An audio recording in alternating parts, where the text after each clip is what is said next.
3.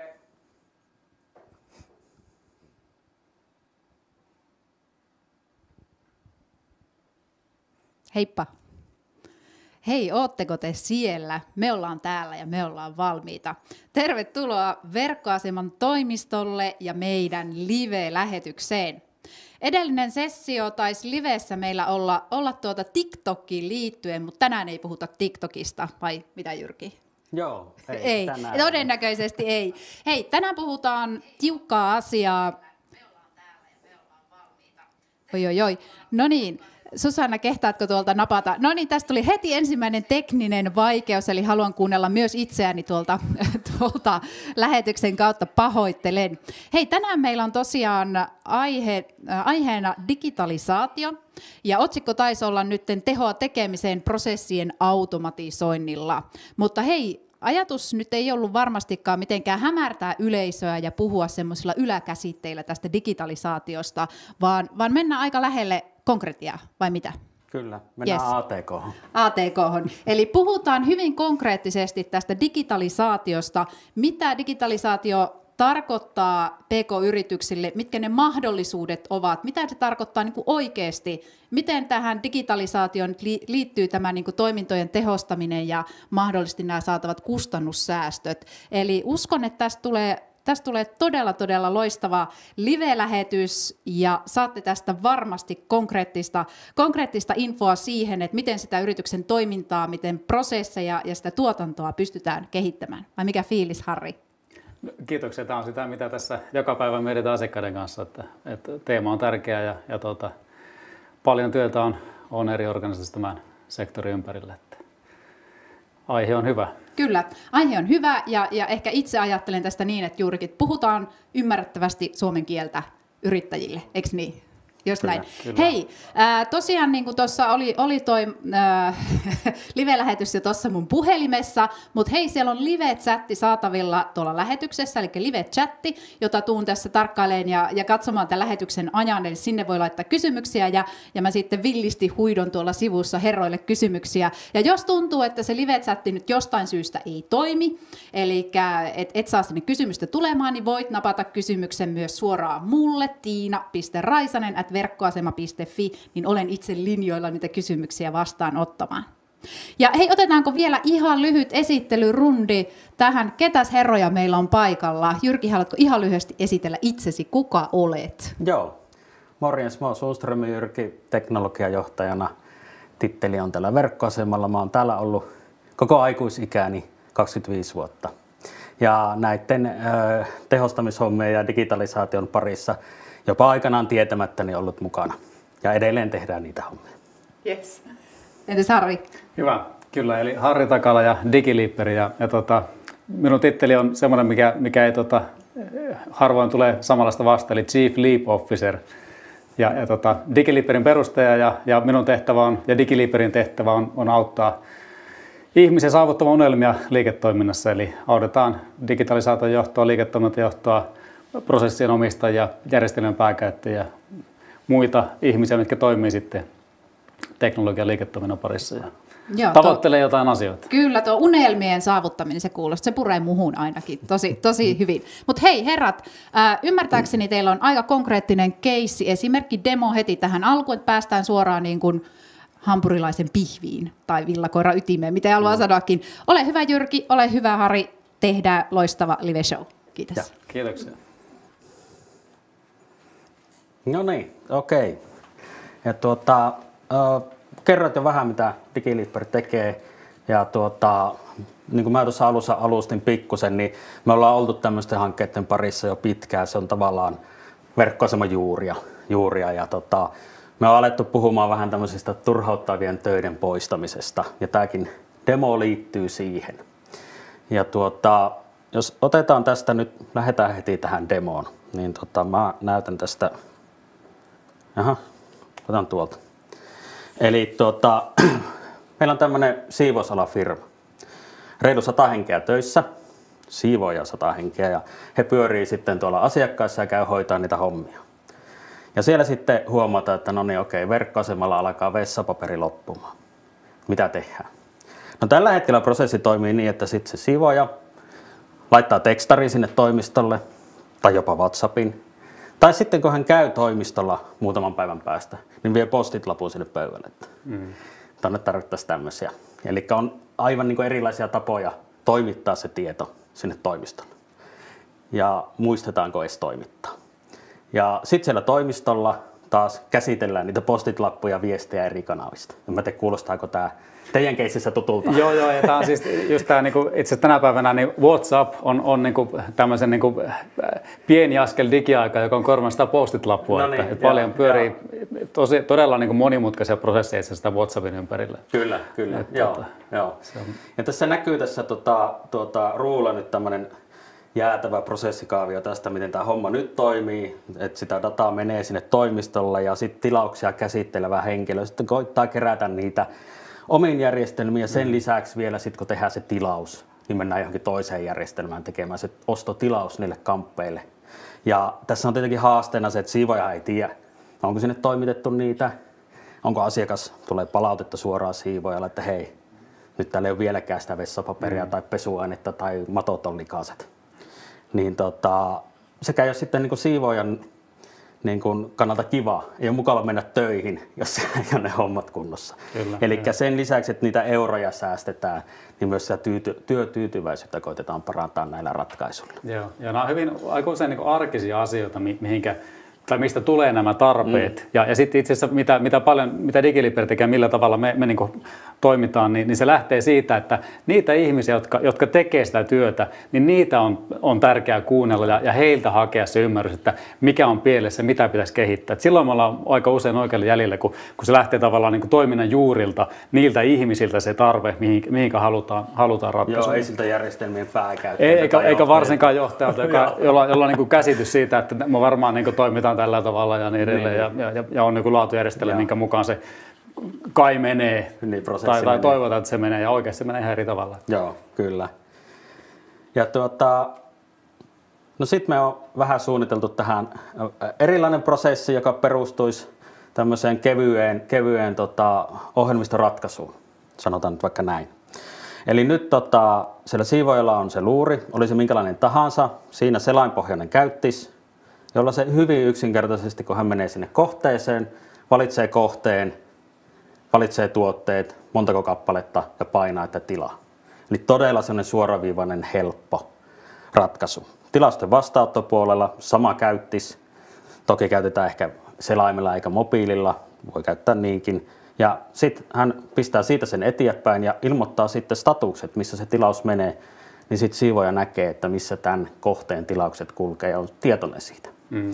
Ja tuossa sitten, mikäli tehdään vielä pikkusen eteenpäin tätä hommaa, niin suoraan tuo tilaus tuolta järjestelmästä sinne tavarantoimittajien järjestelmään.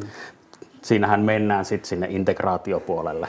Ja pitää katsoa sitten, että löytyykö valmiita rajapintoja vai ei. Mutta se olisi niinku se lopullinen unelma tietenkin, että se saataisiin automaattiseksi. Joo, toki tuossa usein se, että niinku, kun on tavallaan pisteet, että missä niin kuin eniten on tavallaan tarvetta tai niin kuin tämmöisiä tiedon siirtoon liittyviä vaatimuksia, niin tavallaan se, että siivooja kertoo sitten sille ihmiselle, joka ostaa, tai siivoojat, niin siinä se massa on paljon suurempi. Sitten se, että joku niin kuin kerta viikkoon kerää sen data ja sitten lähettää ostajaksi, niin ei se aika harvoin on sitten semmoinen niin kuin todella hyvä automaatiokeissi. Tämä alkupää niin kuin tässäkin esimerkiksi on kyllä se volyymihan siellä merkkaa, että jos säästetään 5 minuuttia tai 15 minuuttia päivässä, niin sitten tarvitaan per ihminen, niin tarvitaan sitä volyymia. Että jos kaikki siivoajat säästää sen verran viikossa, niin sitten aletaankin olla jo semmoisessa määrissä, että tähän kannattaa jo joku euro laittaa investoida. Joo, juuri nämä on aika usein Excel näissä hyvä sitten.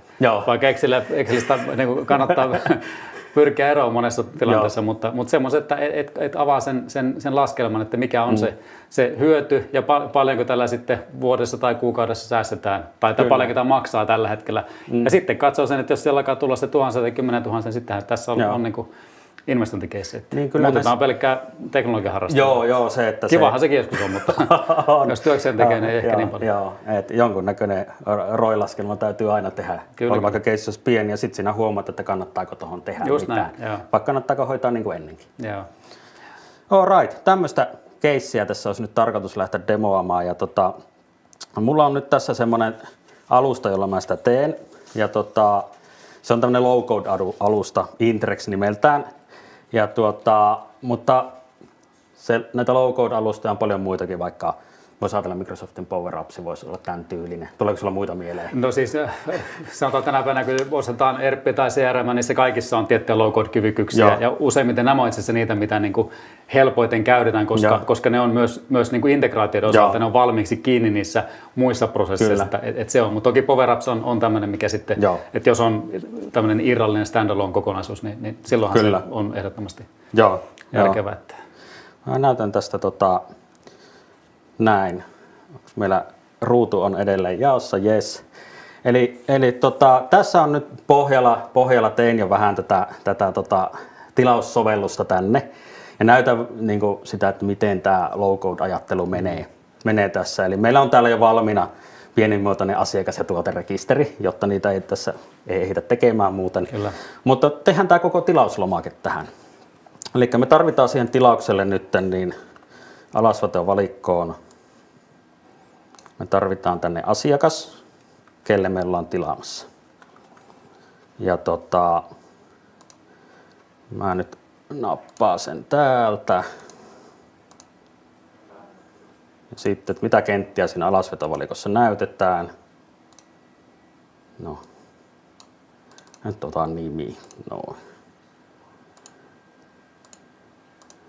Ja samalla kun tämä teki tämän, niin tämä hoitaa siellä taustalla kaiken tietokantasälän ja muun niin teknisen, että ei tarvitse niin lähteä devaamaan joka kenttä. Ja sitten me otetaan sinne tuote, mitä me tilataan. Mä nyt heitän sen tonne.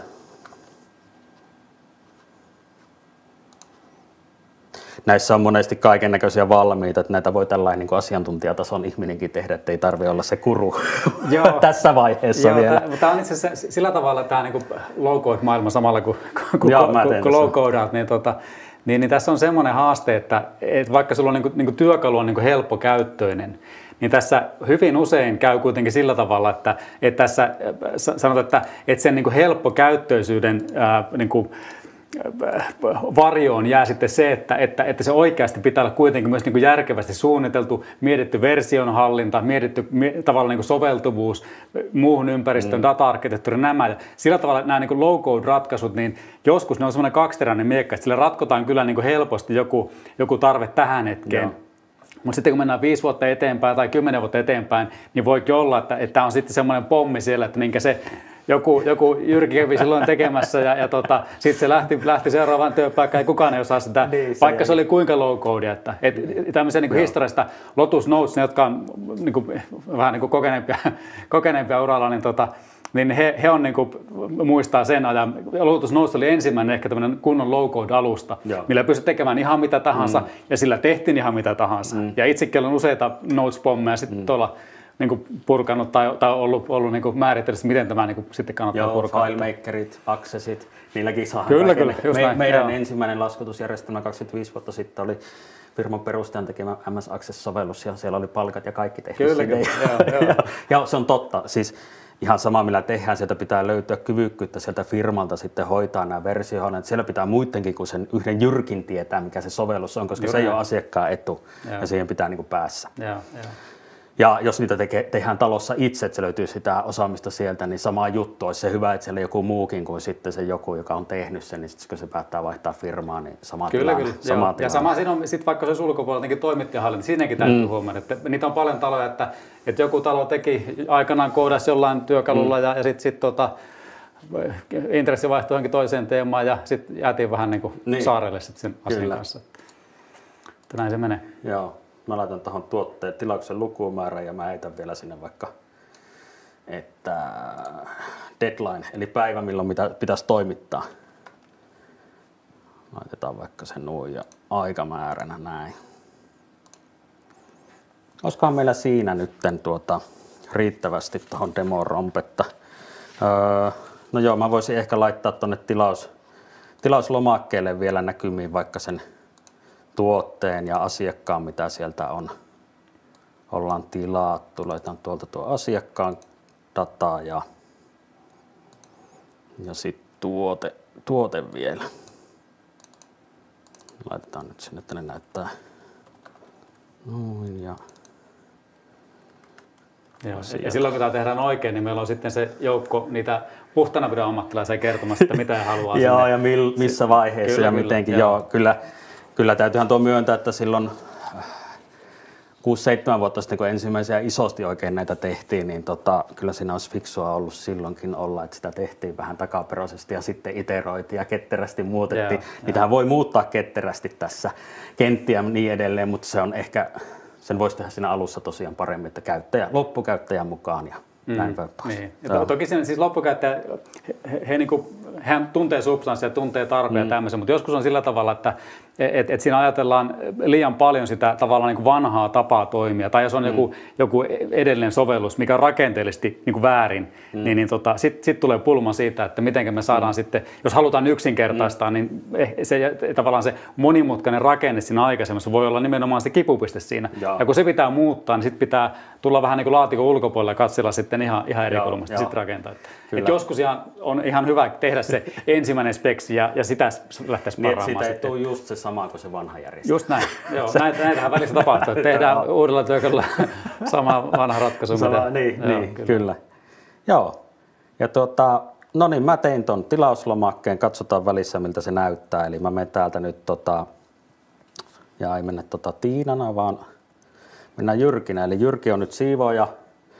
Ja mä tässä vähän simuloin tätä luuria ja kirjaudun sisään tänne järjestelmään. Eli mä oon siellä kohteessa ja otetaan täältä nyt, en hoksannut laittaa, niin tilaukset. Eli mulle avautuu tää tilaukset näkyy. Ja mä oon siellä kohteessa, mä klikkaan lisää uusi tilaus ja täällä on asiakkaat. Tokihan kun niitä olisi enempi, niin tähän tulisi ne sun asiakkaat tai sitten siinä on haku, sä filtteröit. Sitten mä valitsen, että tänne tarvitsee sitä WC-paperia, 12 rullaa ja mielellään eile. Näinhän sitä aina sanotaan. Ja no niin, ja nyt heti demoefekti mä unohdin laittaa sinne tallennan napin. Kyllä, joo, mutta onneksi se logo alastaan, se on helppo sinne laittaa. Eikö, onhan se meillä tuo tallennan nappi tuolla. Onkohan mulla nyt sitten joku oikeussäätö siinä? No ei jää tähän, tehdäänpä tää uudestaan näin. Mä kirjaudun semmoisella tunnuksella, jolla on varmasti oikeudet. Ja tämä on itse asiassa hyvä esimerkki tästä, että vaikka me ollaan niin low-code-alustan kanssa, niin siellä kuitenkin on niitä tiettyjä asioita. Välillä siis oikeasti tulee niin kuin kommenttia välillä vastaan sen tyylissä, että markkinoinnin ihmiset pystyy niin kuin itse kehittelemään itselleen sovelluksia, kun he katselevat niin videon tai tämmöisen, niin se on ihan unen näkemistä. Ja sitten myös se, että mihinkä kenenkin aikaa kannattaa käyttää. Vaikka se olisi kuinka helppoa, niin kannattaako markkinoinnin ihmisen jotain niin kuin tämän kaltaista työkalua sitten alkaa koodaamaan, niin nämä on sitten niitä kysymyksiä. Nyt mun täytyy suoraan sanoa, että mun täytyy tsekata, että mikähän mun tilauksessa on vikana, kun mä en saa nyt kellekään aikaiseksi tilausta. Katsotaan vähän oikeuksia tästä. Meillä on tilauksia täällä, mutta tuo on totta, että tämä niinku helposti jonkun yksinkertaisen demon tekee varttitunnissa. Mutta oikeasti se käyttötapaus voi olla huomattavasti niin kuin, hankalampi. Niin ja vaikka se on kuinka niin kuin yksinkertaisen perusasia, niin usein siellä on jokin asia, vaikka just niin kuin käyttäjäoikeuksia hallinta. Ja sitten kun tämmöinen mikä niin kuin näissä low-code-ratkaisuissa tai tämmöisessä niin kuin pieneen tarpeensa tehdyssä työkalussa tulee haasteeksi, että kun halutaan skaalata sitä, silloin ensin oli 2 käyttäjää tai 1 käyttäjä, sitten tuli toinen käyttäjä, 3. käyttäjä, ja siinä vaiheessa kun tämä tehtiin, niin käyttäjäoikeuksilla ei ollut minkäänlaista merkitystä. No, sitten tulee 4., 5., 10., 20., 30. Ja sen jälkeen me ei olla edelleenkään, me ollaan vasta niin kuin havaittu, hetkinen, tässä varmaan pitäisi olla jonkinlaista roolipohjaisuutta, mutta on menty niin kauas sitä alkuperäistä ytimestä, että sitten sen niin kuin tuominen siihen kokonaan, sitten me ollaan pulassa. Ja sitten tulee se, että no, Jyrki kävi täällä 2 vuotta sitten ja hän teki tuon, mutta ei tätä kukaan osaa koodata. No niin, mä menin nyt tänne ja kävin Tiina tilausten käsittelijä tekemässä, että mulla ei ollut oikein, eli nyt tuli tämä tilaus tänne. Eli nyt siivoja näkee, täällä on tämmöinen tilaus ja tuosta se näkee sen tiedot. Ja nyt ei suostu mulle scrollaamaan ylös enempää tässä selaimessa. Ja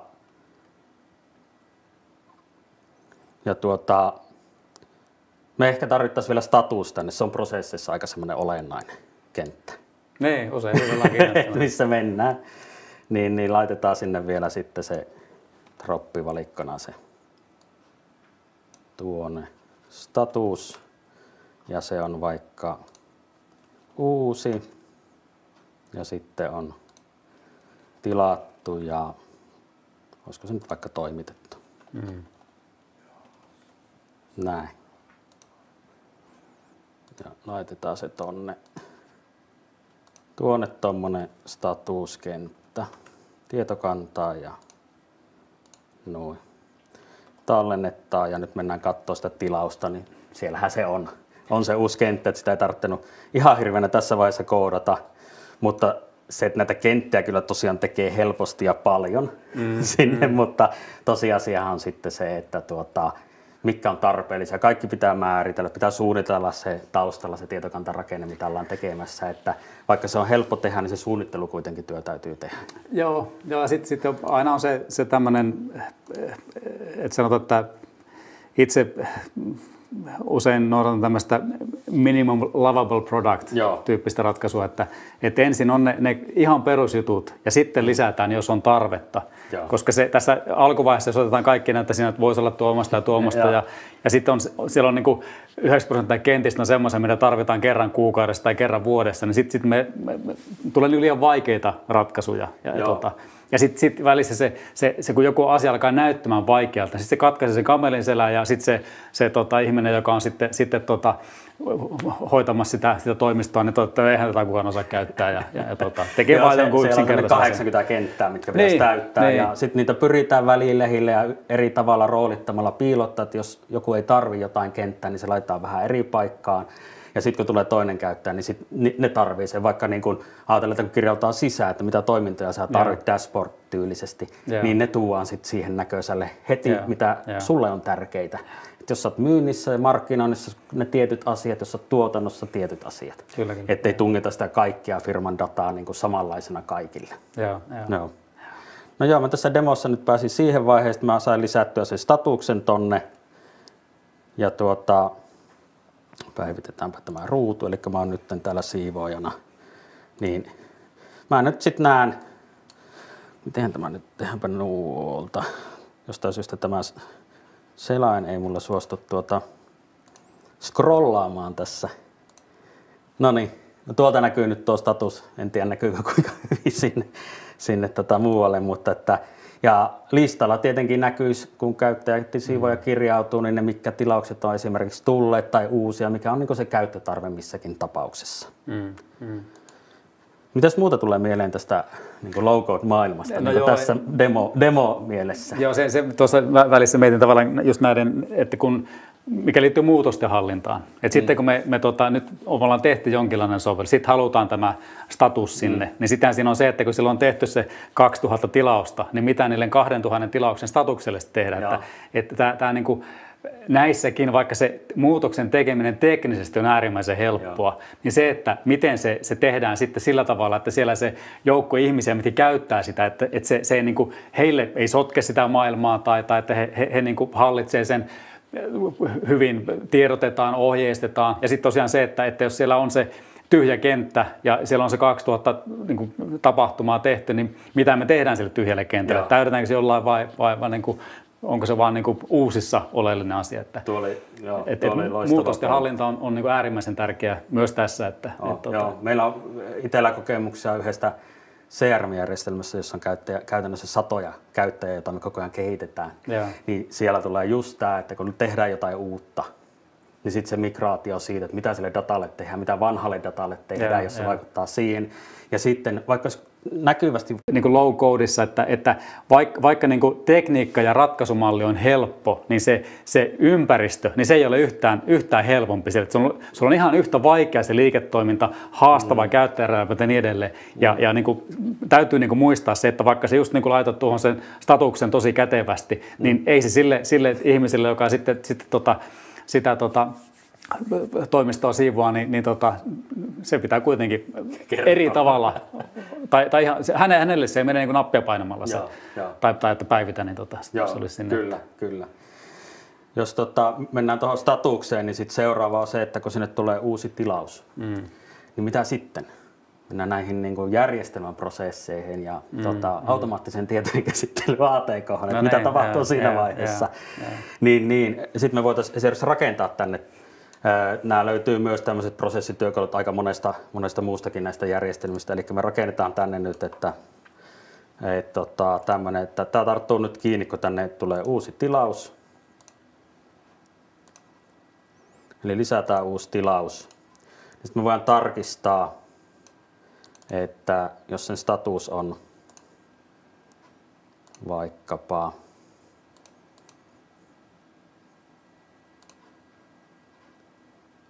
status. No laitetaan nyt vaikka tätä tilattu. Että kun se on tilattu, niin tiedotetaan tästä sitten siivoaja. Vaikka sinne hänen sähköpostiinsa. Niin nyt tämä tarttu kiinni, että on lisätty tilaus. Tai oikeastaan itse asiassa mennään oikein tarkasti. Sitä on päivitetty käytännössä. Eli sitten se status on vaihtunut siihen tilattu tilaan. Niin sitten me voidaan täältä sanoa vaikka, että lähetä sähköposti. Tai sitten me voidaan täältä ottaa joku valmis rajapintakoodi, että luo siitä tämmöinen web services-sanoma, REST API-sanoma toiseen järjestelmään. Ja tämä voisi olla nyt se kytkentä sinne tilausjärjestelmään. Että nyt tämä on tilattu tai halutaan se tilaus. Niin tällä niin kuin päästään siihen, että tätä ei tarvitse nyt ihan alusta asti koodata. Et näistä löytyy sit paljon valmiina tämmöisiä, että jos tästä nyt otetaan tuo vaikka sähköpostiviesti, että sekin jo voi auttaa paljon. Eli sitten täältä sanotaan, että mikä aihe, tilaus tehty, ole huoleti. Ja niin edelleen. Tämä sähköposti on semmoinen, että näillähän on juuri tämä on helppoa, että saadaan automatisoitua ja 200 sähköpostia päivässä lähtee ketterästi.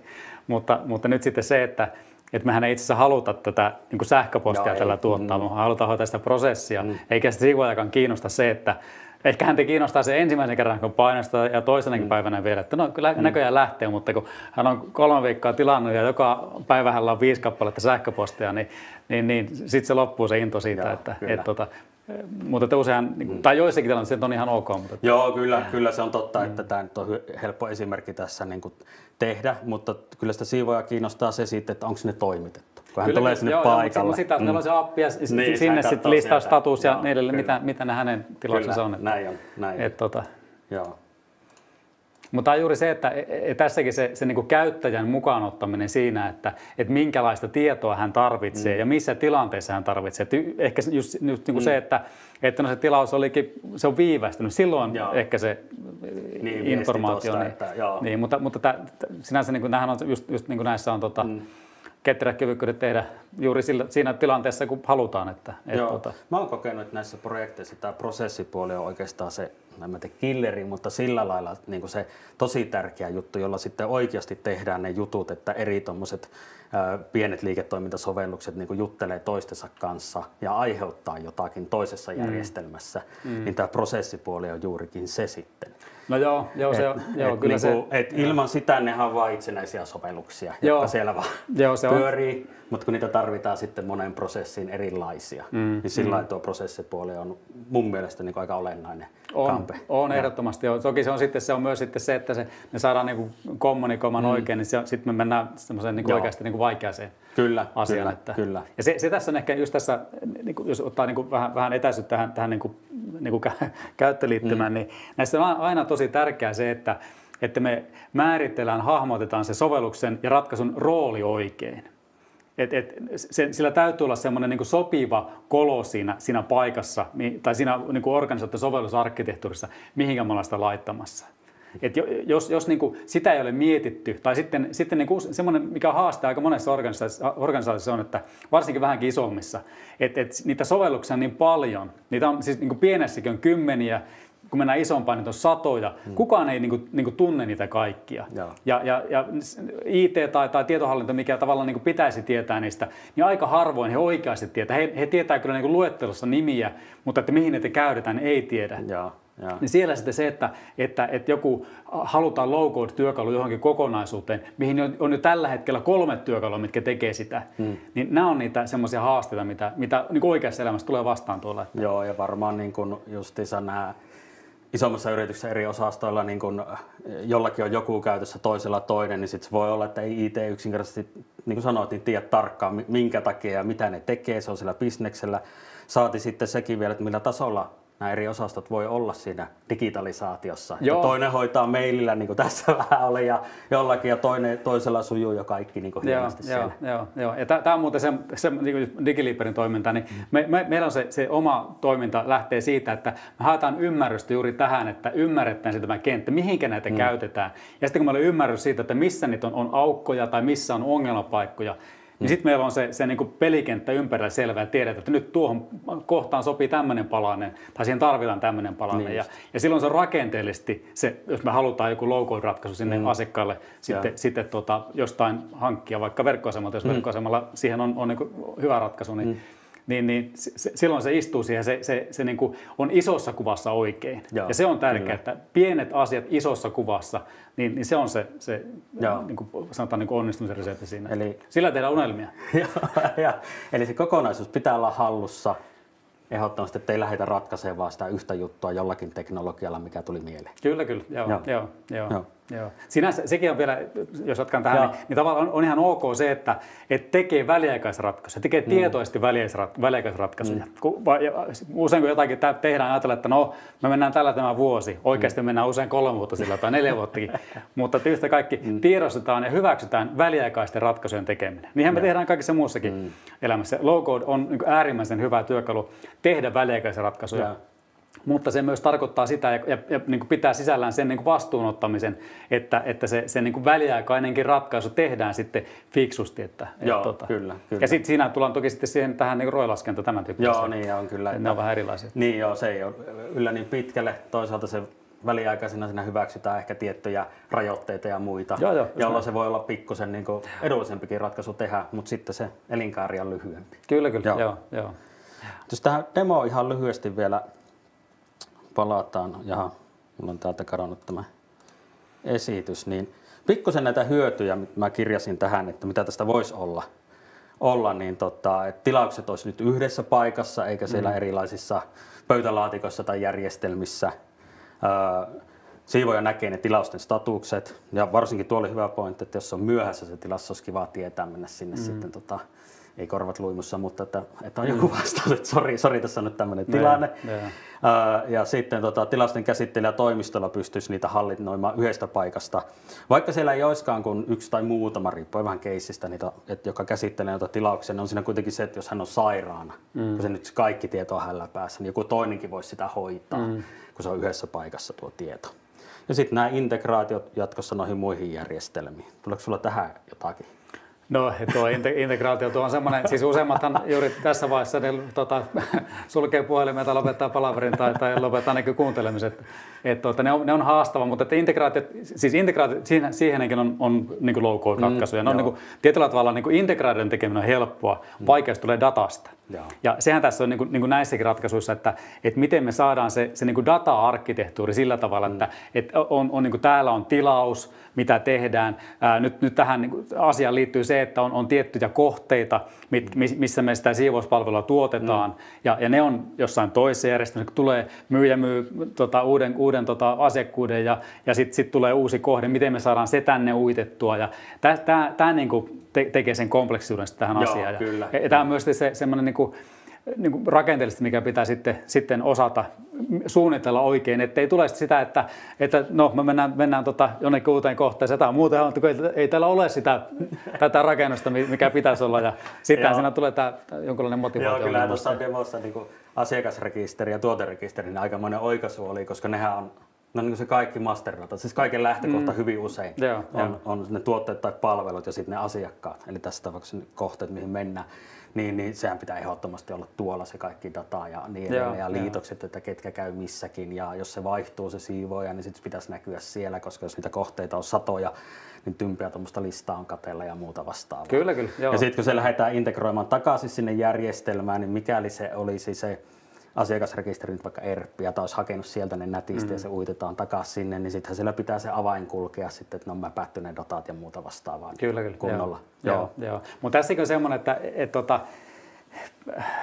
sanotaan, että mahdollisimman yksinkertainen. Että oikeasti, nyt vaikka nyt sillä tavalla, että onko tässä tai tästä järjestelmästä tarpeen jotain niin kuin tietoa päivittää, mikä pitäisi siirtää toiseen järjestelmään, niin ne pitää harkita. Ja sitten myös sekin, että jos on niin kuin tavallaan harvoin muuttuva tieto, niin hyväksytäänkö siinä se, että tulee sitten se manuaalinen päivitys sitten niin, siihen.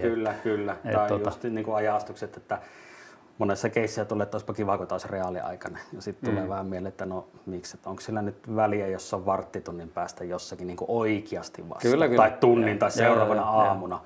Joka sitten niinku helpottaisi paljon sitä, tai sitten oman kokemuksen mukaan niin kaikki kaksisuuntainen integraatio, no se on aina sellaista haastavaa, että kahdesta järjestelmästä samaa dataa päivitetään, niin niissä kyllä joutuu jumppaamaan tosi paljon. Se on, ja sitten haasteena on monesti se, että ne on niinku rakenteellisesti erilaista. Me jollakin tavalla pystytään niinku koostamaan toisesta järjestelmästä toiseen se tieto, mutta sitten jos vaikka tyyli asiakkaaseen liittyvä tieto, mikä tässä järjestelmässä tarvitaan, on toisesta järjestelmästä vaikka 4 taulussa, ja täällä se on 1 taulussa, niin miten sitten taaksepäin, sitten, kun se pitäisi räjäyttää sitten oikeassa järjestyksessä sinne ja niin edelleen, niin vaikeata.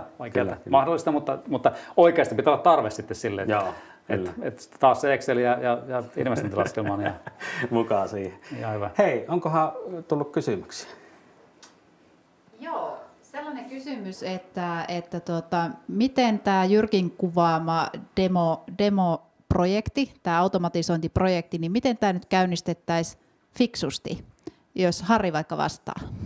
Joo, no tietenkin tämä lähtee sillä tavalla fiksusti. Ensinnäkin se, että kannattaako tämmöistä projektia tehdä tai onko tämä yleensäkään niin kuin millä prioriteetilla, niin lähtee siitä, että meillä pitää olla niin kuin hyvä ymmärrys siitä toimintaympäristöstä, siinä olevasta haasteista ja asioista ja sieltä pitää nousta tämä tarve. Sitten kun tarve nousee, että meillä on koko ajan tämä niin kuin siivouskohteiden tarveaineet on hukassa ja siihen menee niin kuin hirveästi, niin sitten tehdään tästä niin kuin, käytännössä niin kuin ensimmäisenä kannattaa tehdä, ihan niin kuin jos puhutaan teknisesti, niin projektialoite. Ja tarkoittaa sitten sitä, että me täsmennetään sitä, että mikä tämä on tämä niin kuin tarve tässä ja mitä meidän tässä oikeasti pitäisi ratkaista ja mitä tähän liittyy ympäristöön. Saadaan niin kuin semmoinen hyvä ymmärrys siitä tilanteesta. Ja sen jälkeen, kun meillä se projektialoite ja sen jälkeen tullaan siihen, että haetaan sitten juuri niin kuin lisää tietoa asioista, mistä me ei niin kuin siinä alkuhetkellä tiedetä. Määritellään sitten se kokonaisuus, mihinkä me oikeasti tarvitaan se ratkaisu. Määritellään se arkkitehtuuri, se niin kuin kenttä, mihinkä rakennetaan loukoida, missä mennään jonkun valmiin ratkaisun olemassa olevan työkalun ehdoilla ja niin edelleen. Ja sitten kun meillä on se pala on selvä, niin sen jälkeen sitten kutsutaan vaikka nyt sitten verkkoasemalta joku ihminen niin kuin neuvottelupöytään kertomaan, että no meillä on tämmöinen tarve, haetaan ja siinä vaiheessa meillä on niin kuin äärimmäisen hyvä ymmärrys siitä, että mitä me haetaan, minkälainen ratkaisu tarvitaan. Ja sitten, kun te tulette mukaan, niin silloin meillä on tavallaan niin kuin varmuus ja semmoinen niin kuin hallinta siihen, että te ette pääse heiluttamaan sitten sitä tuomaan, että on tämmöinen tosi hieno tekniikka ja tällä tekniikalla ratkotaan vaikka mitä sitä, me halutaan tekniikkaa ja niin edelleen. Että se on se, silloin asia on niin kuin meillä hallussa ja ymmärretty. Ja sitten katsotaan, mätsääkö teidän tarve ja jos mätsää, niin tehdään tilaus ja tehdään määrittely ja jollakin tasolla ja pikkuhiljaa käyttöön. Eli siinä alussa tarvitaan aika hyvä analysointi siitä ongelmasta, että se on herännyt ehkä siellä yrityksessä itsessään, että okei, tässä meillä voi olla tämmöinen pullonkaula tai vastaava. Tai joku kokee, että meillä varmasti on tässä, toinen sanoo, että no eikä ole ja niin edelleen. Ja sitten siihen tarvitaan tai voi ottaa avuksi esimerkiksi teidän kaltaisen tai jonkun muun yrityksen niin kuin miettimään sitä yhdessä että mikä tämä on ja miten tämä ratkaistaisiin ja niin edelleen, ennen kuin edes aletaan miettiä sitä teknistä ratkaisua. Joo, sitä ei, koska tässä on niin kuin sekin, että joskus me ratkotaan teknologialla prosessiongelmia. Joo. Eli se, että meillä on just tämmöinen, niin kuin, vaikka ongelma on siinä, että joku vaan unohtaa säännöllisesti tilata asioita, niin ei se auta, vaikka hänelle tulee automaattisena se viesti, jos se unohtaa sen asian. Että se niin kuin prosessi, että mikä siellä on, mikä on haaste, mikä on se ongelma, niin se täytyy ymmärtää. Ja tavallaan sisäisesti täytyy olla niin kuin sillä tavalla asian päällä, että sitten kun lähtee sitten viemään niitä kehityspolkuja eteenpäin, niin sit tietää, että mitä me siltä polulta niin kuin oikeasti haetaan, mikä on se ratkaisu. Joo. Että ei siten, että niin kuin välissä käy, että me halutaan tekoälyä ja se, että me saadaan tekoälyä, niin se on se juttu. Ei se, että mitä me sille tehdään sitten. Niin, Kyllä. Joo, se on se kyllä. tärkeä teema. On tuosta tekoälystä ja robotiikasta sun muuten, niin te olette varmaan päässyt törmäänkin niihin. Joo, niihin törmätä välillä.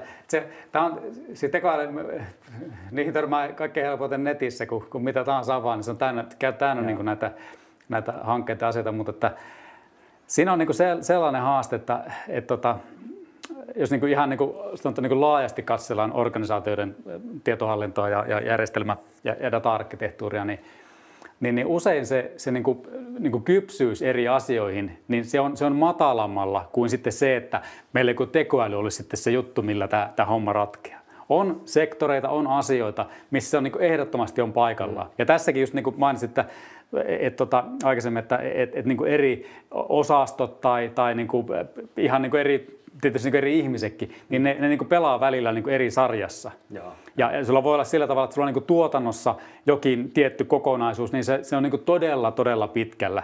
Ja samaan aikaan sitten jossain taloudessa niin haluttaisiin vielä naavalaskenta takaisin. Fakseja niin. Mutta että niin kuin, aika usein se tekoäly, se ei ole kuitenkaan välttämättä se niin kuin ensimmäinen asia, mitä mihinkä. Mäkin vähän itse sitä mieltä just, että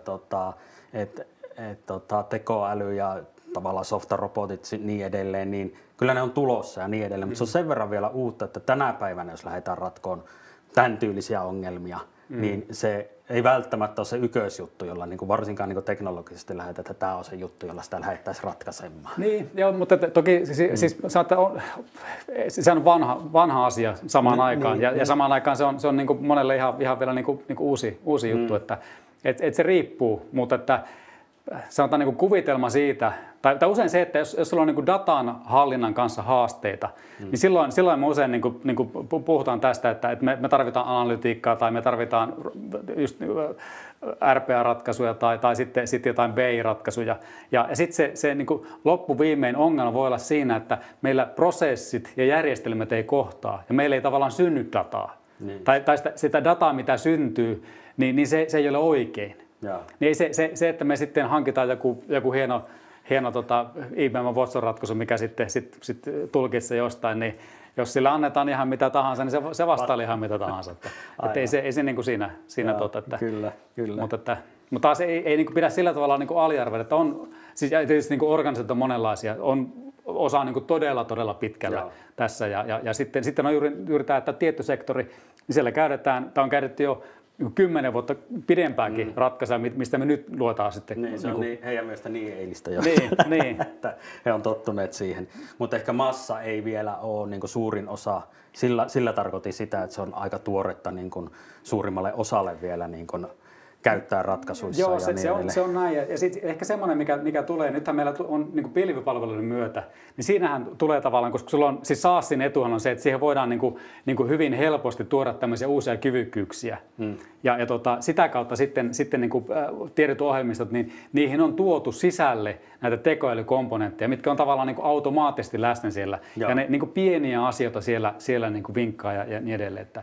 Että se on niin kuin, tavallaan aika, niin kuin, siinä mennään semmoisen niin kuin, tavallaan niin kuin aika arkisten asioiden kautta vähän huomaamatta otetaan käyttöön sitä tekoälyä. Ja tämä on se, minkä itse niin kuin luulen, että tuota kautta se se on sitten rakentuu. se polku siihen pikkuhiljaa. No se on sellainen varma polku, että sinun ei tarvitse niinku itse niinku tehdä mitään tekoälyprojektia. Otat vaan jonkun tuotteen käyttöön, missä hyödynnetään taustalla sitä asiaa. Ja sitten siellä alkaa tulla sitten erilaista vinkkaamista ja niin edelleen, että mitkä siellä sitten auttaa. Joo.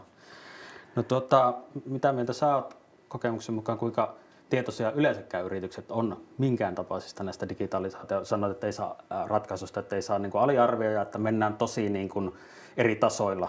Me tuossa nähtiin vasta 3 vuotta sitten tehty tutkimus Oulussa digitalisaatiosta, niin siellä puhuttiin, että mikä on digitalisaatiota, niin siellä oli tietenkin niin kuin hakukonemarkkinoinnista tai optimoinnista lähtien, ja mehän ei ehkä käsitetä digitalisaatiolla ihan sitä. Mutta mikä niin kuin on tämän päivän tilanne, yritykset sen kyllä jotenkin tunnistaa, mutta ymmärtääkö he hyödyntää sitä itse? Niin siis sanotaan, että itse luotan kyllä niin kuin tämän päivän johtajiin ja tietohallinnon asiantuntijat. Kyllä he niin kuin tietää, mistä on kysymys. Joo. Ja on niin kuin todella pitkällä ja todella niin kuin valveutuneita asian suhteen. Mutta sitten tavallaan samaan aikaan sitten se, että siellä on aika paljon asioita, mihinkä sinun sitten täytyy tehdä yhtä sun toista. Ja se, että sitä, kun paikoin on sitten se taso on sitten niin kuin kuitenkin kaukana siitä haavemaailmasta, unelmista, mitä haetaan, niin sitten se, että mitenkä pystyt ponnistamaan sieltä sinne kohti sitä sinun unelmaa, niin siinä tulee se ongelma, että se ei riitä, että niin kuin itse tiedän, että miten tämä polku viedään eteenpäin. Jos mulla niin kuin koko päivä menee sitten johonkin ihan muihin asioihin. Niin, kyllä. Siinä tarvitaan sitten esimerkiksi teidän tyyppisiä kumppaneita. Me voidaan toki auttaa tietyissä asioissa, mutta just niin kuin digitalisaatio yleensäkin, niin tämähän on tämmöinen asia, mikä se niin kuin meillä näissä omissa PowerPointissa paljon käytetään tai näytetään, että se ei ole niin kuin strategia tai projekti tai mikään tämmöinen, että se on tavallaan tämmöinen niin kuin sisäänrakennettu ominaisuus organisaatiossa, joka loppuviimein on niin kuin jokaisen työntekijän, jokaisen ihmisen sisällä. Ja tavallaan se, että millä tavalla Jyrki tänä päivänä käyttää digitaalisia työkaluja, dataa hyväksi ja niin edelleen, niin jos käydät tänään tietyllä tavalla, sitten tehdään joku muutos, käydät huomenna vähän eri tavalla ja menet niin kuin koko ajan pikkuhiljaa näitä digitaalisten portaita ylöspäin. Niin sitten kun Jyrki tekee sillä tavalla ja sitten kollega tekee samalla tavalla, niin sitä kautta syntyy sitten se organisaation tavallaan niin kuin kasvu siinä asiassa. Ja digitalisaatiojohto, tietohallintojohto pystyy niin kuin tätä jollakin tavalla, tai heidän pitää jollakin tavalla kontrolloida, mutta ennen kaikkea sitä pitäisi pystyä niin kuin katalysoimaan ja sparraamaan. Jotta sitten kun siellä Jyrkilläkin tulee välissä niin kuin huonoja välissä ei tule ideoita ollenkaan, että kuitenkin päästä sitten eteenpäin siinä asiassa, niin se on siinä digitaalisessa kehityksessä ehkä se avain. Että saadaan jokainen organisaation tai ainakin niin kuin iso osa organisaation ihmisistä miettimään ja muuttamaan sitä toimintaa siten, että se palvelee sitten sitä tekemistä ja niin edelleen. Niin kuin tuo esimerkki, niin eihän se niin kuin, sanotaan, että tehdään asioita vaan niin kuin fiksusti ja oikein. Kyllä. Joo, ei sen kummempaa välttämättä niin, se on semmoinen, että tämä niin kuin digitalisaation niin kuin termin taakse tulee välissä vaikka minkäänlaista niin kuin huuhaat ja niin kuin, tulee joku Gartnerin tutkimus, siellä aletaan puhumaan sitä uudesta termistä ja niin edelleen. Ja loppuun me puhutaan niin kuin samasta asiasta kuin 10 vuotta sitten. Tai 20 vuotta sitten. Eli ATKsta. ATKsta, niin just näin, niin kuin sanot. Ja just tämmöinen, että mitä meidän pitäisi tehdä ja mitkä on tärkeitä asioita, niin kuin tämä sinun esimerkin kautta, niin jos me tarjotaan siivouspalveluita, niin kysytään siivoajalta tai kysytään sitten siltä asiakkaalta. Sieltä ne usein löytyy ne avainasiat, että mitä. Ei siihen tarvita mitään niin kuin DigiLiperin konsultteja kertomaan, että mitä teidän eikä se DigiLiperin konsultti tiedä sitä. Että. No mistä ne yritykset tunnistaa sitten, niin kuin tuossa aikaisemmin puhuttiin, että ehkä johtajat ei ihan tarkkaan tiedä, mitä siellä on ongelma, että miten sitten kun haluaa tehostaa toimintaa, nyt katsotaan, että nyt viiva alle ei tänä vuonna jää riittävästi. Nyt pitää tehdä jotakin, pitää tehdä hommia fiksummin ja niin edelleen ja lähdettäisiin sitä analysoimaan siellä niin johdon toimesta. Miten he aloittaa sen toiminnan sitten? No kyllähän se, siis sanotaan ainahan usein nähdään joku tämmöinen niin kuin teema tai asia, että mikä on se meidän kipupiste, on se vaikka kustannustehokkuus tai järkevä resurssien käyttö tai asiakasymmärryksen puuttuminen tai liian matala asiakasymmärrys, että joku tämmöinen niin kuin ohjaava teema nostetaan ja se tulee sitten niin kuin strategian teemaksi ja siihen me sitten uskotaan ja sitä kohti mennään. Mutta sitten se, että se on siellä niin kuin kulmahuoneessa ja strategian päällä on tosi helppo sitten määrittää. Me ollaan sitten 2 vuoden päästä asiakaskokemuksessa paras markkinassa. Mutta että mitä se tarkoittaa operatiivisen toimintaan, niin siinä on sitten se, että silloin meidän, ja tämä nyt on digiliipperin maailmaa ja sitä omaa ajattelua, että silloin me mennään sinne niin kuin liiketoiminnan ytimeen ja niiden ihmisten kanssa keskustellaan, mitkä tekee sitä. Mitä se tarkoittaa se heidän tekeminen, millä tavalla he voisivat omaa toimintaa kehittää, jotta sitten se asiakaskokemus olisi sitten niin kuin parempi. Toki on vielä sillä tavalla, että ei se, me voidaan niin kuin sitä vaikka asiakaskokemusta huutaa sen perään nyt, että sitä me halutaan, mutta jos meillä on ongelma vaikka jossakin resurssoinnissa, niin ei se vaikka kuinka tehdään niin kuin ohjelmaa tai työkalua, millä lähetetään nättejä sähköposteja ja kivasti moikataan sitten jossain web-sivulla. Jos se sitten realisoituu sillä tavalla, että aina on sitten se puhtaanapidon ammattilainen sitten myöhässä tai se peruu aikoja ja tämmöisen, ei se paljon lämmitä. Joo, kyllä. Sillä tavalla. Mutta niin kuin sanottu, ihmisiltä kysymällä se usein asiat selviää digitalisaatiossakin. Niin, ehkä sillä pääsee sitten yritykset mukaan jos ei vielä ovat hirveänä miettineet, niin lähteä kysymään sieltä väeltä, että mistä puristaa ja mikä on ongelmana ja löytää se teema sieltä, että mihin nyt keskitytään. Ja ehkä sitten se, että yksi teema kerrallaan koittaa sitten kuitenkin alkaa ratkomaan, ettei ota sitä kokonaisuutta, ettei tuu sitten liian isoa kakkua niin kuin määrittelymielessä eikä järjestelmän mielessä kerralla. Vaikka se kokonaisuus pitäisi ymmärtää, mutta että mitä lähdetään sitten ratkaisemaan, niin palaa kerrallaan. Mä oon jotenkin kokenut itse, että se on ehkä semmoinen helpompi lähestymistapa, kun se koko kakku, joka on sitten 2 vuoden päästä valmis, kukaan ei jaksaisi sinne asti. Näin se on, niin kuin pakko on tehdä valintoja, että ei siinä muuta. Mutta se on ehkä semmoinen, siis näissä, sekin on tavallaan tärkeää, että aika usein organisaatiot, niiltä on jo kysytty asioita. Ja sitten kun käydään asioita läpi, niin sitä niin kuin ihmisten ajankäytön kannalta on aika tärkeää, että me niin kuin silloin poimitaan mahdollisimman laajasti niitä asioita. Jos me mennään kyselemään pelkästään nyt, vaikka nyt sulta sitten, että no miten tämä meidän niin kuin logistiikan asiat niin kuin toimii. Ja no sulla ei ole siihen, mutta sulla olisi kyllä sitten johonkin työvuorosuunnitteluun olisi sitten niin kuin sanottavaakin. Niin kun me kerran sinun aikaa vaivataan, niin ehkä kannattaa niin kuin samalla sitten niin kuin kysellä. Joo. Koska se voi olla, sitä kautta syntyy myös niin kuin se, että meillä voi olla harha siitä, että meidän niin kuin operatiivisen toiminnan kipupiste on siinä logistiikassa, kun se oikeasti on sitten henkilöstöresurssoinnissa. Joo. Palataan siihen analysointiin ja siihen, että se juurisyyn löytämiseen, että mikä siinä on. Että vaikka yrityksessä on tunnistettu jotain, niin se sitten ei välttämättä olekaan juuri se.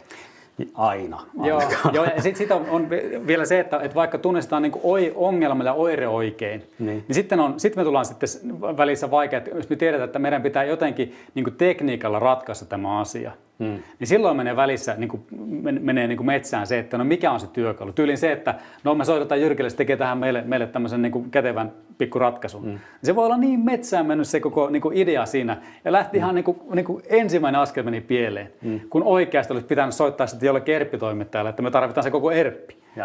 Ja tämä on se juuri se, tietysti, ja tässä me nyt niin autetaan, että osataan se niin kuin, iso kuva asettaa kohdilleen, tai se pieni kuva, että mitenkä se pieni asia siinä isossa kuvassa on, ja miten me se suhteessa se ison kuvan pystytään ratkaisemaan. Joo, kyllä.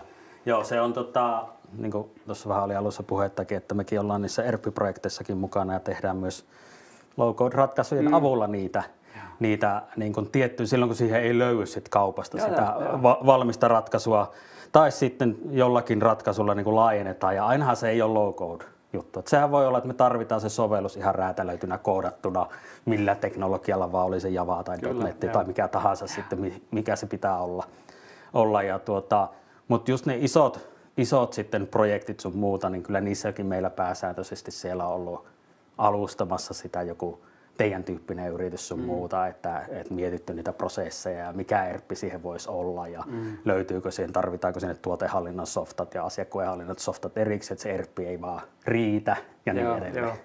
Joo. Ja sitten jos tuo niin prosessista mainitsit, niin se on, mikä on tosi tärkeää, että kun me tehdään jotakin muutosta, niin meidän pitää silloin ensinnäkin ymmärtää sitä, millä tavalla se tämänhetkinen prosessi oikeasti menee. Siinä on aika usein semmoinen, että ensinnäkin se, että onko meillä dokumentoitu prosessia, vai onko se sillä tavalla, että no sinun mielestä se menee tuolla tavalla ja minun mielestä se menee ihan varmasti tällä tavalla ja niin edelleen. Ja miten sitten se niin kuin kolmas ihminen niin voi olla vielä kolmas tapa. Ja sitten kun me lähdetään sitten suunnittelemaan sitä, no miten me haluamme tulevaisuudessa tehdä, niin silloin pitää katsoa, että se niin kuin prosessi oikeasti mietitään kunnolla. Ja siihen sitten prosessiin, siihen ihmisten arkeen suunnitellaan, että okei, tähän pisteeseen, kun tehdään tämä tsekkaus, että onko täällä sitten sitä paperia, niin tähän me tarvitaan työkalu. Joo. Ja sitten me tarvitaan siihen, kun me tullaan sinne kohteeseen ja katsotaan, onko sinne toimitettu sitten näitä pesuaineita vai pitääkö me ottaa autosta ne omat pesuaineet vai miten toimii. Ja nämä on se, tietyllä tavalla puhutaan aika niin kuin yksinkertaisista asioista, että ymmärryksestä, mitenkä me toimitaan tänä päivänä ja mitenkä meidän pitäisi toimia tulevaisuudessa. Joo, aivan. Mutta tästä just niin kuin sanoit nyt, että se on aika lailla yksinkertainen ratkaisu, mutta paljon siihen taustalle liittyy ainakin miettimistä ja suunnittelusta, vaikka se tekninen ratkaisu voisi olla aika simppeli toteuttaa. Joo, kyllä. No mites kerro joku hanke, minkä tyyppisissä te olette, ihan konkreettinen tämmöinen esimerkki, missä te olette ollut mukana, te olette varmaan ollut aika paljonkin, niin saa vähän live-lähetyksen seuraajat niin konkretiaa siinä, että minkä näköisiä use caseja tai käyttötapauksia? Joo, siis me ollaan usein niin sen tyyppisessä tilanteessa, missä haetaan niin isompaa muutosta sitten. Joo. Toki on asiakkaita, missä ollaan tavallaan tämmöisessä niin kuin jatkuvan palvelun vaiheessa, missä sitten ollaan läsnä siinä niin kuin ihan niin kuin pienemmissäkin asioissa ja sieltä nousee sitten. Mutta tosiaan niin kuin hyvin usein se meillä on tämmöinen, että on niin kuin tunnistettu laaja ongelma sitten. On se vaikka nyt sitten tämän asiakaskokemuksen tai asiakasymmärryksen ympärillä ja sitten me puhutaan helposti jostain CRM-projektista. Ja sitten kun tämän tyyppiset asiat lähtee liikkeelle, niin se meidän työ on tosiaan sitä, että alkuun haetaan ymmärrystä, mitä se tarkoittaa meille tämä asia, minkälaisia prosesseja siihen liittyy ja mitä ne prosessit oikeasti tarkoittaa ja niin edelleen. Sitten lopulta niin kun mennään siihen pisteeseen, että no tarvitaanko tähän joku työkalu ja jos tähän tarvitaan, niin minkä tyyppinen työkalu. Ja sitten edelleen siitä näihin hankinnan prosesseihin ja lopulta sitten päätös ja sitten käyttöönottoon. Että me ollaan siinä matkalla asiakkaan kumppani, joka varmistaa, että ne ihmiset siellä, jotka tarvitsevat sen ratkaisun sitten sinne myyntijohtaja tai sitten se asiakaspalveluihminen tai sitten jos on ERP, niin joku tuotannon työntekijä tai tuotantojohtaja, että he sitten sen niin kuin matkan aikana saavuttaa sitten sen niin kuin unelman, että se tuotantojohtaja pystyy oikeasti näkemään, että no missä meillä resurssitilanne on ja myyntijohtaja tietää, että meillä on asiakkaat hyvin hoidossa ja tämmöisiä. Ja se mikä on itse asiassa, niin kuin, mitä itse niin kuin meidän toiminnasta korostan, niin meillä on niin kuin tärkeää se, että me halutaan, että asiakkaan ihmiset onnistuu, mutta me halutaan myös, että se toimittaja onnistuu. Että sillä tavalla joskus kun on vähän semmoinen ajattelumalli, että niin kuin tässä niin kuin kilpailutetaan tämän tyyppistä mallia tehdä, niin kyllähän mekin kilpailutetaan, mutta se niin kuin tavoite on se, että me koetaan löytää paras matchi ja sitten niin kuin eri tavoilla varmistaa sitä, että tämä suhde onnistuu. Että me ollaan enemmän ehkä tämmöinen joku niin kuin rakkauskonsultti sitten tässä niin kuin toimittaja asiakkaan niin kuin match. Ja sitten koetaan itse sitten niin kuin varmistaa olosuhteilla, että no siellä sitten Jyrki näyttää mahdollisimman hyvältä siellä ja Jyrki onnistuu sitten siinä, että se kun hanke on loppunut, niin on sitten ensitreffit on mennyt kivasti. Kyllä. Miten sun kokemuksen mukaan, kun te olette näissä isommissakin hankkeissa mukana paljon, tai se on pääasiassa näin, niin kuinka paljon siellä sitten niin kuin yleensä niin kuin tulee se eteen, että tämä ei nyt, okei, meillä on tämä hyvä, tämä ERP tai CRM, mutta siihen tarvittaisiin tämmöistä ja tämmöistä lisää. Kuinka paljon niitä laajennetaan jollakin, tehdään jotakin, jos siinä on sisäänrakennettuja jotakin logo-ratkaisujuttuja tai jotain muuta, vai kuinka paljon sitten vaan tyydytään siihen, että no okei, tämä on nyt tämmöinen, määritellään prosessi näin, täällä ei ole tätä tietoa.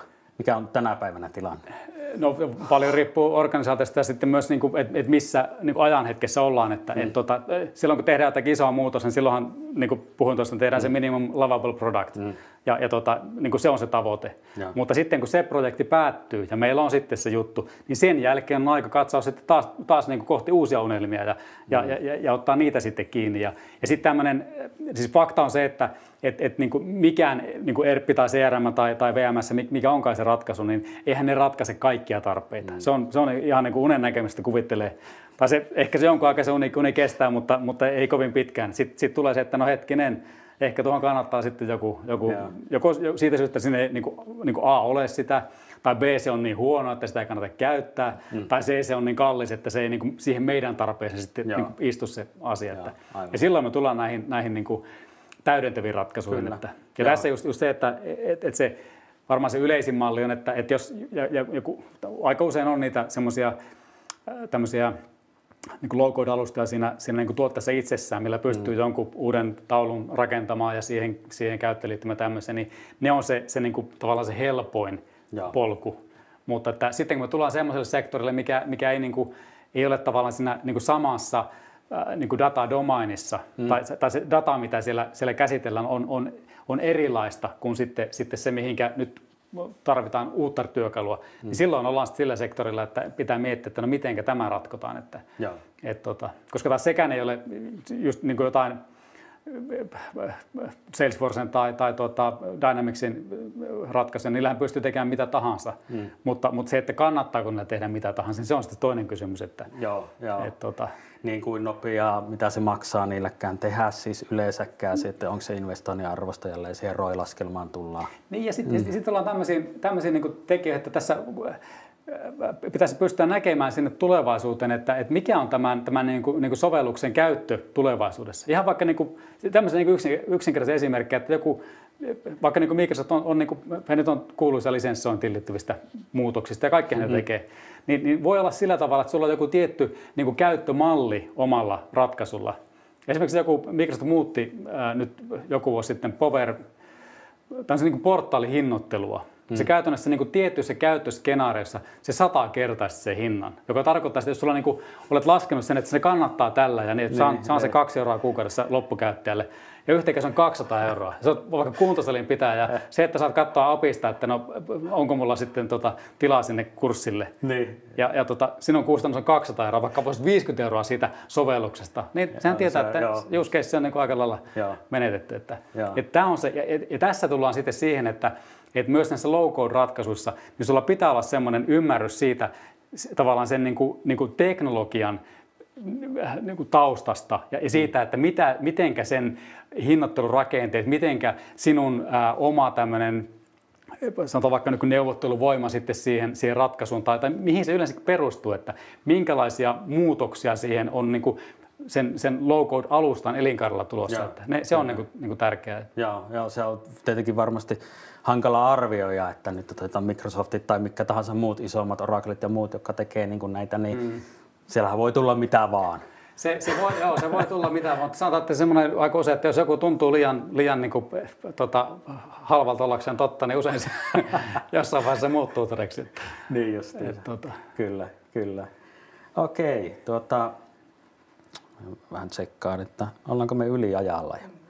Mulla ei ole kukaan kertonut, että mä oon vetänyt tässä.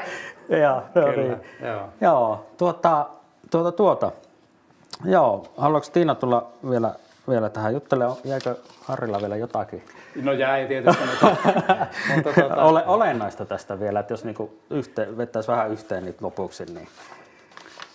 Niin ehkä jos sillä tuolla vetää yhteen ja puhutaan nimenomaan tämmöistä ketterästä kehittämistä, niin sillä on ehdottomasti paikkansa ja se on tietysti tilanteessa äärimmäisen hyvä työkalu ratkoa asioita. Ja samaan aikaan sitten se on tietyissä tilanteissa sitten ihan metsään mennyt ratkaisu, että kaikki lääkkeet ei ratkea, tai kaikki sairaudet ei ratkea ketterästi. Ja sitten juuri se, että on tekniikka, millä ratkotaan tietyt asiat, mutta että sitten on se ennen kuin tekniikkaa käytetään, täytyy ymmärtää tarve, täytyy ymmärtää prosessi ja sitä kautta syntyy sitten ymmärrys siitä, että minkälainen ja millä tavalla tekniikkaa käytetään. Kyllä. Silloin kun se ymmärrys on hallussa, niin sitten olet niin kuin aika turvallisella vesillä. Joo. Ja sitten tällaista ketteryydestä ehkä vielä sen verran, että tällä voi myös ehkä kokeilla ja epäonnistua nopeasti ja kustannustehokkaasti, että silloin pystyy protoilemaan ja demoaan tämmöisellä järjestelmällä aika nopeasti teknisesti sitä ratkaisua, että niin kuin, toimiiko tämä ollenkaan, että jollekin se kustannus sitten yritykselle tai organisaatiolle on järkevää tehdä kuin se, että sitten päätetään, että no lähdetään tonne ja se maksaa 6-numeroisen summan ilman, että tehdään joku proof of concept tai pilotti tai demo tai mikä tahansa. Niin mä näen, että siinäkin myös tämmöisellä ratkaisulla on niin kuin paikkansa. Mutta kiitoksia Harri paljon tästä keskustelusta ja meillä on tosiaan verkkoasemalla niin kuin sanoin tuossa alussa vähän palattu juurille ja lähdetään myös, tai ollaan jo lähdetty tätäkin tuomaan tätä meidän tekemistä esille, puolita turhauttavat työt ja me ollaan tässä kehittelemässä uutta tämmöistä tuotetta Diisi nimeltään, joka perustuu tämmöiseen low-code-ajatteluun ja mikäli teillä yrityksissä on tämmöisiä tarpeita, niin ja ajatuksia, niin meihin vaan reilusti yhteyttä, niin me voidaan ainakin alustavasti keskustella ja tehdä alustavat analyysit, ja mikäli sieltä tulee isompia tarpeita tai muutostarpeita, niin sitten me ollaan Harri yhteensä tai johonkin muuhun, joka pystyy sitten niin kuin siellä prosessi- ja kokonaisuustasolla miettimään sitä. Ja vaikka olisi pienenkin, niin silloin voi olla DigiLeaper hyvä konsultoida, että joskus se, mikä näyttää tällä hetkellä pienentä, ei oikeasti olekaan sitä. Ja siitä se on niin semmoinen. Ja niin kuin sanoin, niin me autamme myös teitä onnistumaan. Että kun te huomaatte, että asiakkaassa on sitten tämmöinen tilanne, että ei ole välttämättä ihan kaikki palikat selviä, niin, Hyvä. ota yhteyttä. Kiitoksia.